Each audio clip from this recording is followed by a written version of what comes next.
Welcome back to the channel guys. और आज आपका भाई आपको कराएगा एक्सरसाइज 3.3 ऑफ अंडरस्टैंडिंग क्वाड्रिलेटरल्स। 3.1 और 2 मैंने पहले ही करा दिया है, तो आपको लिंक डिस्क्रिप्शन में मिल जाएगा, आप जाके देख सकते हैं। और 3.3 के जो क्वेश्चंस हैं ज़्यादातर मतलब इससे रिलेटेड एग्जाम्स में पूछते हैं, तो आपको ये एक्सरसाइज बहुत ही अच्छे से करनी है। इस एक्सरसाइज में जो पहला क्वेश्चन हमें दिया है, गिवन पैरेललोग्राम ABCD एक पैरेललोग्राम दिया है, complete each statement along with the definition और property used। यानी ये कह रहा है कि हमें जो ये fill in the blanks दिए, यानी ये 4 पार्ट्स है ना fill in the blanks, इन्हें हमें फिल मतलब भरना है और इसके रीजंस बताने हैं या कौन सी प्रॉपर्टी लग रही है वो बतानी है कि किस प्रॉपर्टी से आपने इसे भरा है। ठीक है, अब पहला पार्ट है हमारा AD किसके इक्वल होगा आप ही बताइए। वो होगा BC के इक्वल। BC, अरे यार BC वो वाला दिल्ली से हूँ, BC वाला नहीं, ये है पढ़ाई वाला BC। ठीक है, तो ये BC AD के बराबर है। क्यों है बराबर? जो एक प्रॉपर्टी होती है पैरेललोग्राम की, opposite sides are equal in parallelogram, मैं इसे बोलता हूँ पैरेललो।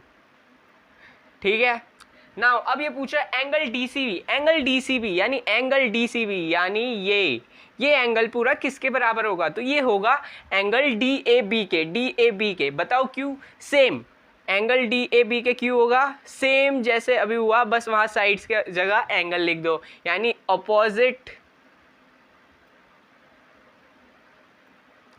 angles are equal in parallelogram. पैरेललो भाई ग्राम के हिसाब से पैरेललो, स्पेलिंग मत देखना भाई, खुद ही लिख लेना ढंग से। ठीक है, अब ये कह रहा है OC किसके बराबर है? OA के बराबर है। OC किसके बराबर होगा? OA के। अब ये क्यों होगा?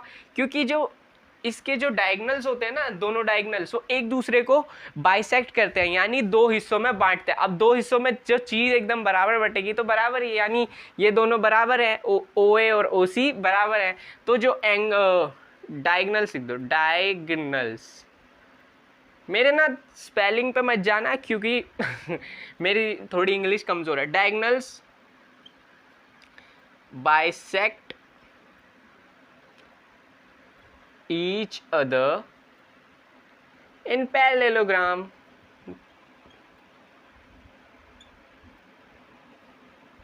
सिंपल। नाउ अब अगला करते हैं, angle DAB is equal to, मतलब angle DAB plus angle CDA, यानी एंगल DAB यानी यही एंगल बोला है, ये एंगल, और एंगल CDA यानी ये। अब एक बात बता दूं मैं, एक प्रॉपर्टी होती है पैरेललोग्राम की कि जो पड़ोसी लोग होते हैं, मतलब पड़ोसी एंगल्स जो होते हैं, वो मिलके क्या बन जाते हैं? 180 डिग्री। ठीक है, तो यहाँ पे ये क्या हो जाएगा? 180 डिग्री हो जाएगा। क्यों हो जाएगा? ये दोनों भाई पड़ोसी हैं, एक दूसरे के आसपास हैं। तो आप ये लिख सकते हो adjacent angle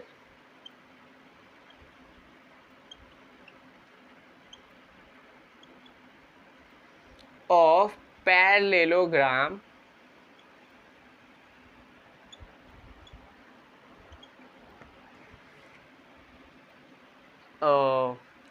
sum of adjacent angles, sum of adjacent angle of parallelogram is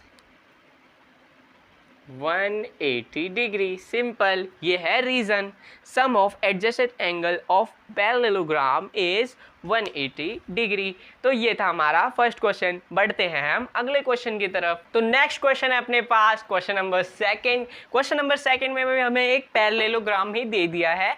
उसमें बोला है पहले XYZ, ये तो पार्ट 1 है। ठीक है, ये तो पार्ट 1 है। ठीक है, तो इसमें कहा है हमें कि दोनों पार्ट का, अगला पार्ट तो मैं अगले में कराऊंगा, XYZ हमें निकालना है।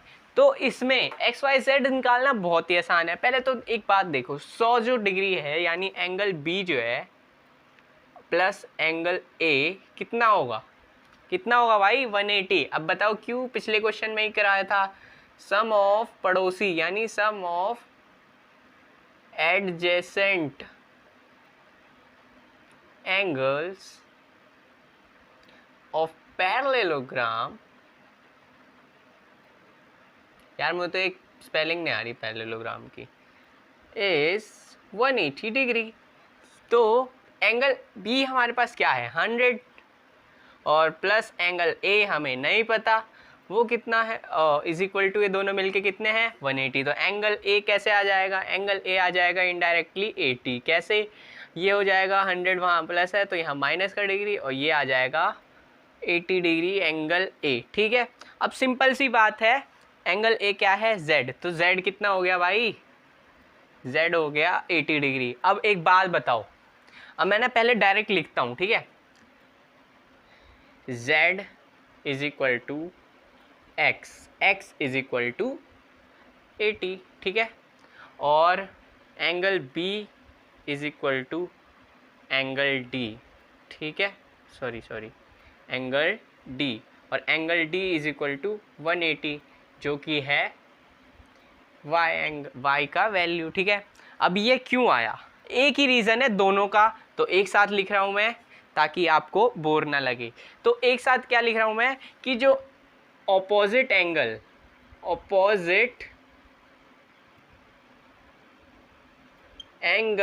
Of parallelogram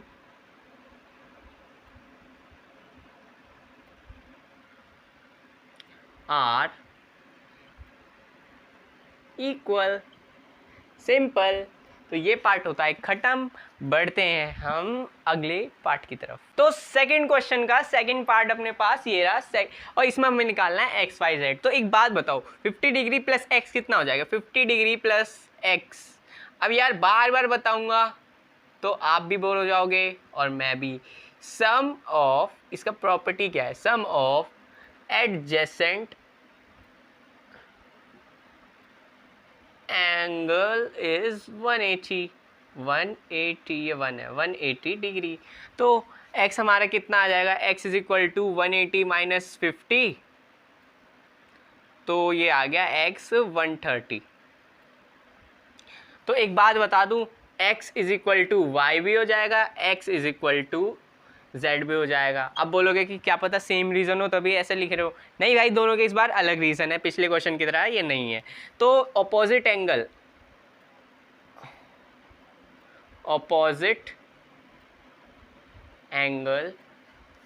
in parallelogram are equal, ठीक है। और इसका क्या होगा, x और y क्या कॉरेस्पॉन्डिंग एंगल है, x और z क्या कॉरेस्पॉन्डिंग एंगल है, यस। तो x और z क्या है कॉरेस्पॉन्डिंग एंगल, कॉरेस्पॉन्डिंग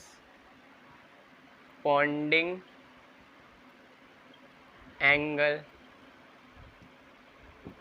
तो क्या x 130 था, तो अगर y भी बराबर है तो y क्या हो जाएगा 130 डिग्री, और z भी क्या हो जाएगा 130 डिग्री, सिंपल। तो आज के वीडियो में इतना ही, तब तक के लिए मिलते, मतलब अगली वीडियोस में हम बात करेंगे अगले क्वेश्चंस की। तब तक के लिए मेरे वीडियो को लाइक करें, मेरे चैनल को सब्सक्राइब करें और जितना हो सके उतना शेयर करें, और धन्यवाद।